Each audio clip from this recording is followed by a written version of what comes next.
Hello and welcome to Ptolus. In this video, I want to tell you a little bit about the campaign that I've run since October of 2017. We started off with, it was just a duet campaign, one player and then myself, and we've grown to where we actually have 6 characters now in a party named The Calling. So what we started off with actually was a violation of the rule that I gave as the most important thing if you're starting a Ptolus campaign, and that is start your characters as knowing very little about the city. They're from outside of the city and they're traveling to the city, so maybe they've heard a few rumors. I violated that, but I made that rule specifically because of how I started the campaign and how much more complicated it made our lives in both learning about Ptolus and learning what we're going to do with that character. So what we actually did, our very first character was Vogh Kath. You can see here the Kath estate on the website ptol.us. It's unofficial, not endorsed by Monte Cook Games, but it's an incredibly useful website that I built to make running my campaign easier and hopefully making other people's easier. So the Kath house, the Noble House Kath, they are one of all the noble houses. You can read about them on the website and inside the book, and they are what you would consider the celebrities of Ptolus, right? So they have a habit of a lot of times they will find incredibly talented orphans or street urchins or even kids that maybe their parents can't really afford to keep them. They will adopt these individuals. They will train them, teach them up, give them a place to stay, maybe put them through the music conservatory, maybe put them to work in one of the different businesses they own, like the Cloud Theater. And then House Kath will benefit from them and benefit from their talent after training them up. And so what was special about Vogh was that Selena Kath, her adopted mother, which is actually a written and named NPC in the Ptolus book, she took such a liking to her that she actually fully adopted her and made her a House Kath noble. And so she has all the rights and privileges of being a noble. That was very difficult because neither myself nor my player knew anything about the Ptolus setting, but we both delved into the book and the content really deeply, and so it made it a lot easier. But if you're starting from scratch, I recommend making your folks from outside of the city and they're learning as they come in.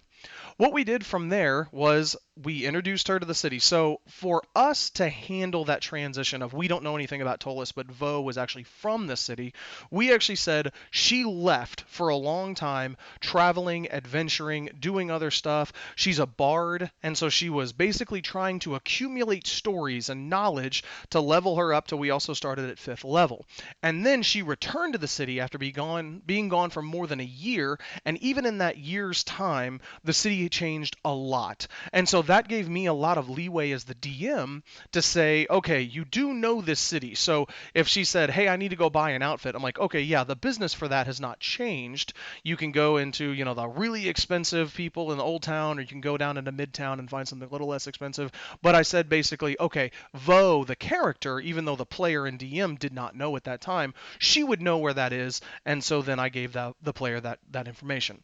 When she came back for the first time, she entered in through the market gate through Tent City, and we said that what she did was actually she had been working for the Rogue Moon Trading Company. Think of them as like the East India Trading Company, right? They're a huge outfit. They send caravans constantly in and out of the city to the north, to the south, and they might even have shipping lanes. And so what happened was she was traveling with them because she could get paid as a guard to keep their shipments safe, right? The wagons, the wagon trains, the people, livestock, everything, that she worked as a guard essentially for them. This is a great hook for you to use. Maybe your players have been working for the Rogue Moon Training Company and they'd never been to the headquarters, right? Kind of like if you drove for a tractor trailer company here in the United States and you'd never actually been to their headquarters in New York City. Great example of how this could work. So she entered in through the city. She hadn't been here for a long time. Immediately, the first thing that she did was run up Center Street, the street right through the center of the entire city, and she went into Delver's Square. This is where people that play in Ptolus, they usually wind up spending most of their time in this area. Again, as an agreement with my player, we decided that she wouldn't just immediately run home to the Kath estate and check in and do all of that stuff, that she wanted to kind of feel the city and kind of get her way back in to see what had changed before she went home, for lack of a better word.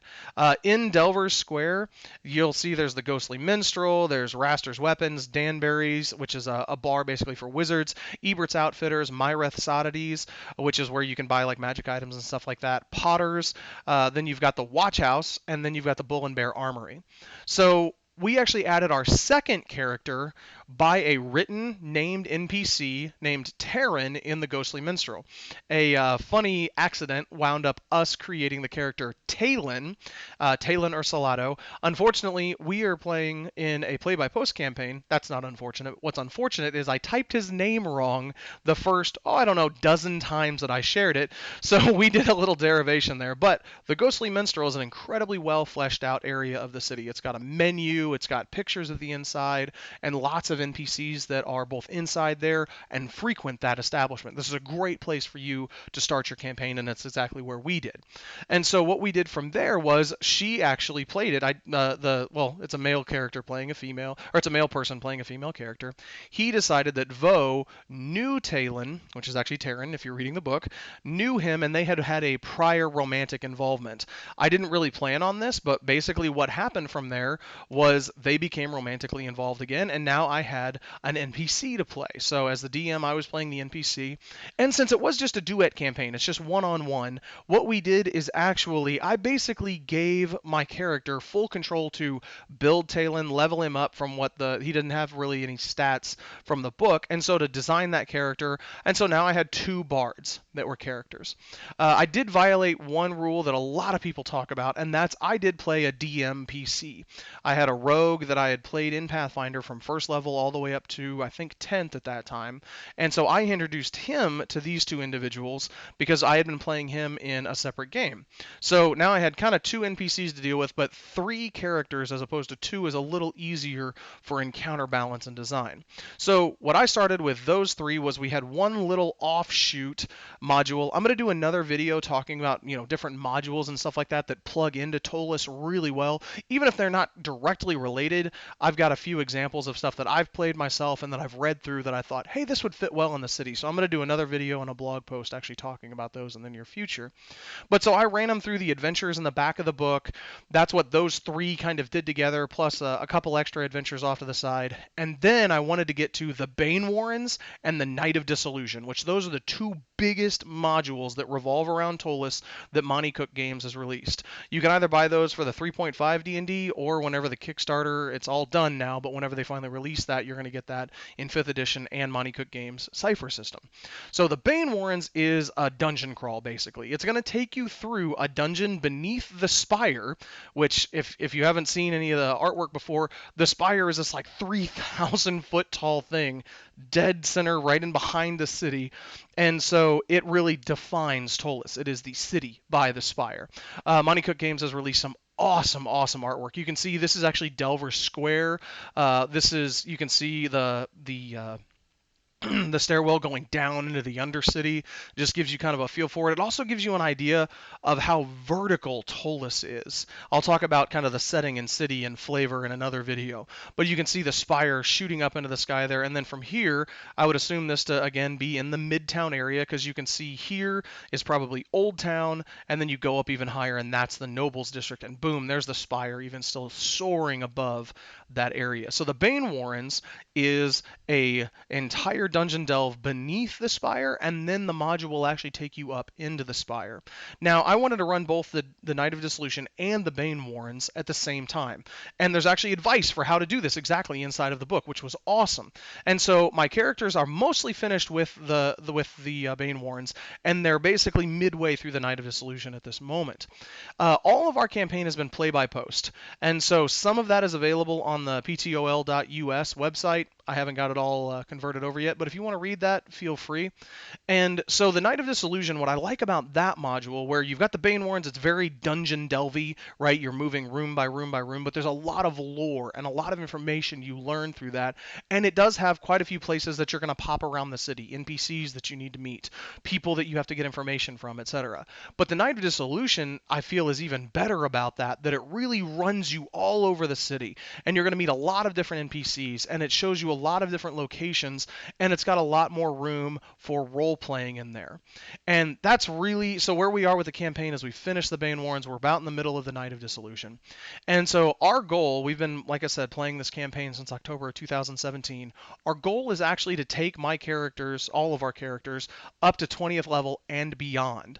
We've all been playing D&D for a really long time. We're up to 6 characters now. And basically what I did is before they started the Banewarens, we had 3 other characters that we introduced. And it was essentially I gave them a little bit of a tie-in. I won't go into much more detail about that right now. I'm getting a little long in the video.